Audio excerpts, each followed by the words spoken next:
প্রিয় শিক্ষার্থীরা আসসালামু আলাইকুম। আজকের যে ক্লাসটা উপস্থাপন করব সেটা হলো পাওয়ার। কি পাওয়ার পাওয়ার পি ও ডব্লিউ ই আর পাওয়ার, এটা নিয়ে আজকে ক্লাস উপস্থাপন করব। তো সেই ক্ষেত্রে আমরা যেমন এটা কি লিখছি বলেন তো, এ এ এর উপরে যদি এখানে বলেন তো কয়টা এ আছে? একটা তার মানে নিশ্চয়ই এখানে একটা 1 আছে। আবার যদি কখনো এর উপর পাওয়ার এভাবে 2 দেওয়া হয়, এটাকে বলে পাওয়ার। এটা কি বলে? পাওয়ার। এটা লেখার নিয়মটা হলো, ধরেন এ একটা ফ্রন্ট, এ একটা ফ্রন্ট, এই ফ্রন্টে যদি আমি এ লিখি তাহলে উপরের ফ্রন্টে আমি 2 লিখব। এইভাবে হবে এর উপরে পাওয়ার 2। এটার আরেকটা নাম হলো সূচক। কি বলেন তো? সূচক। এটা হলো সূচক আর এটা হলো ভিত্তি। এটা কি বলেন তো? ভিত্তি। এটা হলো ভিত্তি। যদি আমরা এর উপর 2 দেই তাহলে হয় a স্কয়ার। কি বলে? a square. a square. এটাকে কি বলে? a square. যদি এর উপর পাওয়ার আমরা 3 দেই, এটাকে বলে a কিউবড। কি বলে বলেন তো? a cubed.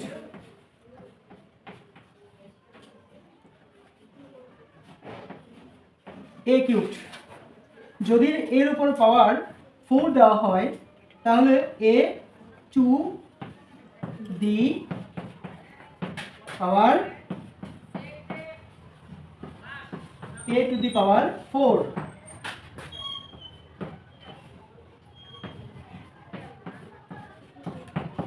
a to the power কি? 4 বা 4।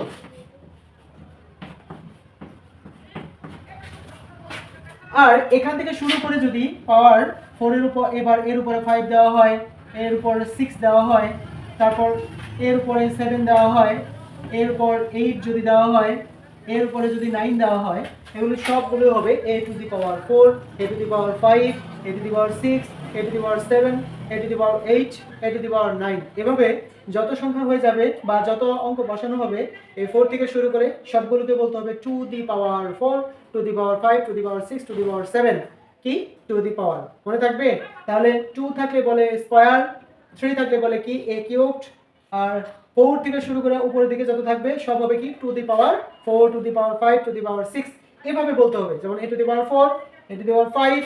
যদি আমি এখানে b এর উপরে পাওয়ার 5 দিই তাহলে আমরা কি বলবো?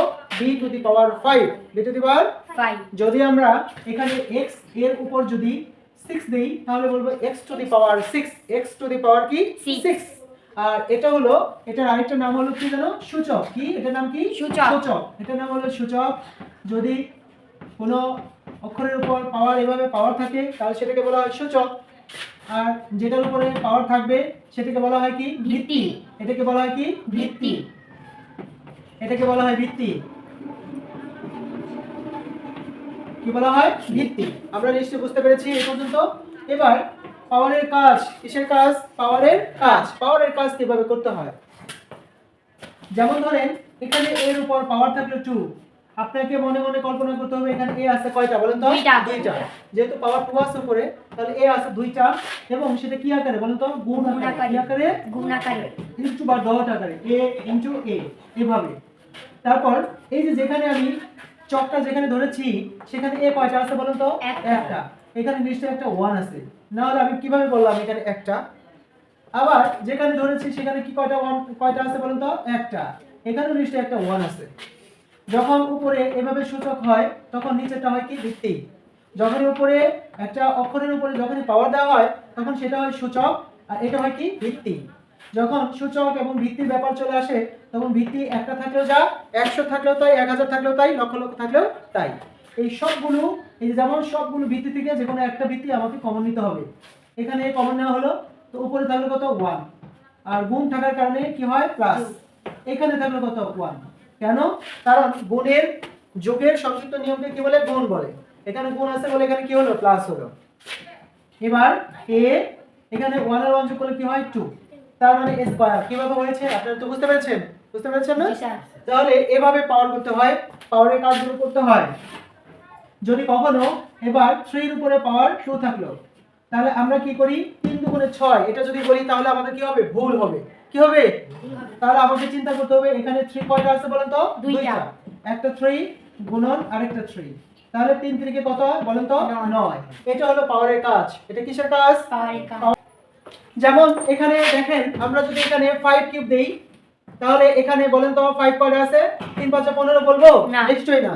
এখানে 5 আছে তিনটা, একটা 5 গুণন আরেকটা 5 গুণন আরেকটা 5, তাহলে 5 5 25, 5 25 সমান 125, 125।